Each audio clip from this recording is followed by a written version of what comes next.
Yo, what's up, guys? It's Exynos here, just doing a little Black Ops commentary on Cracked to go 43 and 4. A decent amount of kill-streak kills, but that was just because this was a gameplay I had and I needed something relatively long. I may end up having to make 2 videos, we'll see. I'm gonna get right into this. Here's some Black Ops 2 leaked info. Um, there's evidence backing this that's saying it's true, one of which I actually found that I don't think anyone's brought up. That at least confirms some of it. But even if it was confirmed as of now, it could change, so who knows if it's actually going to be like this in the full game. But the release date is November 6th, obviously the first Tuesday of November, second week of November, like always. So, game modes is the first thing I want to talk about. There's a new one called Escort. Escort will be similar to Search, in which you have 1 life per round and there are rounds. But you will have to escort 1 live person to one of 3 areas, or 2 depending on smaller maps. Like if you were playing on this map, there'd be 3. And if you were playing on Firing Range, there would be 2. As an example, but without them getting killed. So, if you wanted to, you could, like, split people up and distract them and everything. I don't know how they're going to label the person that you have to kill, or if they're not going to label it, that would be better. Like, label him for the first, like, 10 seconds, and change the character model, but, that's about it, that I think they should do for notifying you of the character. Drop Zone and Kill Confirmed will return, and Team Defender and Infected will not. I wish Infected would, but oh well. Point Streaks is the next thing. Point Streaks will follow from Modern Warfare 3. A larger emphasis on objectives. You will get bomb plants that are worth 2 points. Capturing a neutral flag in Domination is worth 1, and an enemy flag is 2.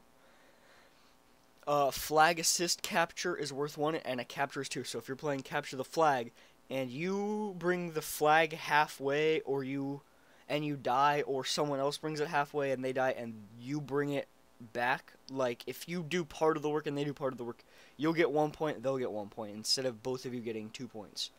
A Specialist perk streak has been majorly modified. 2 kills get you your first extra perk, so you'll have a total of 4. 4 kills will get you 2 more, that'll give you a total of 6.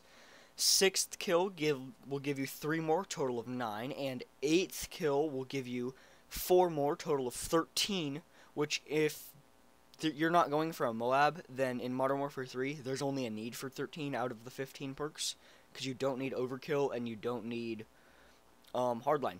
So, that's all that it seems to be, but you do not get every perk. I don't think you really need every perk, so it doesn't matter. Perks only become pro when you have them pro.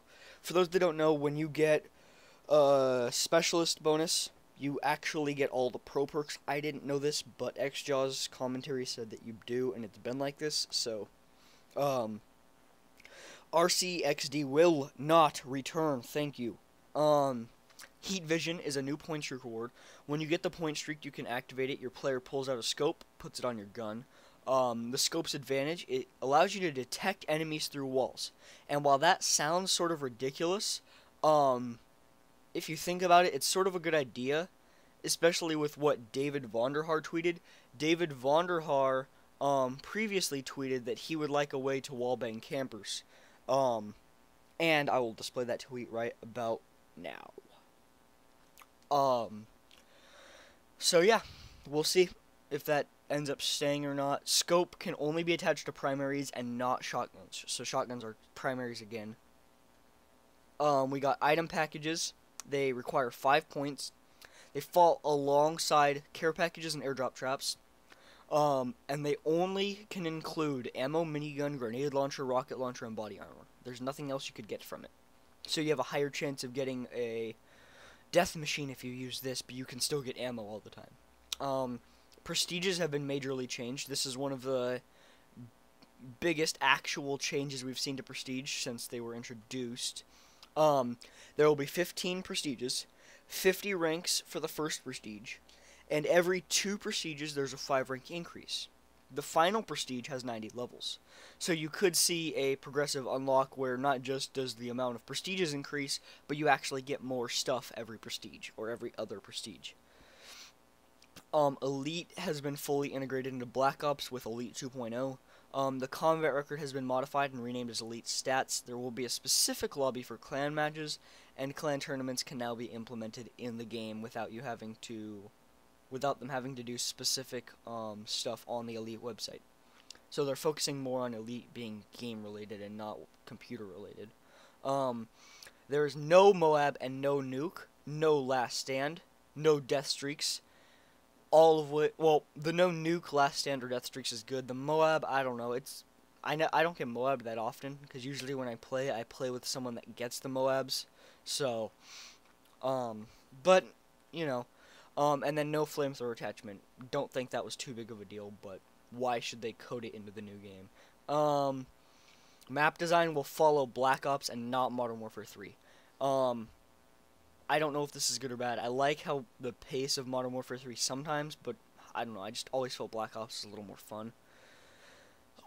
But my guess is if they keep the same map size, they're going to keep Marathon Pro giving you full infinite sprint, whereas Modern Warfare 3 with the smaller map sizes didn't give you infinite sprint. So we will see.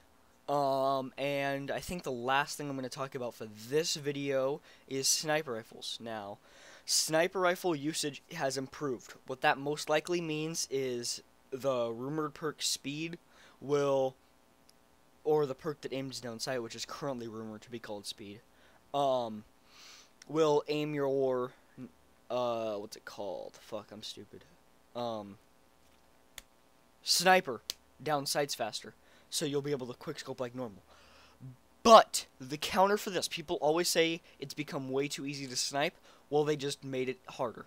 No aim assist for any sniper rifle. That means if you're using the Dragnov, no aim assist. If you're using the Intervention, no aim assist. It requires skill once again.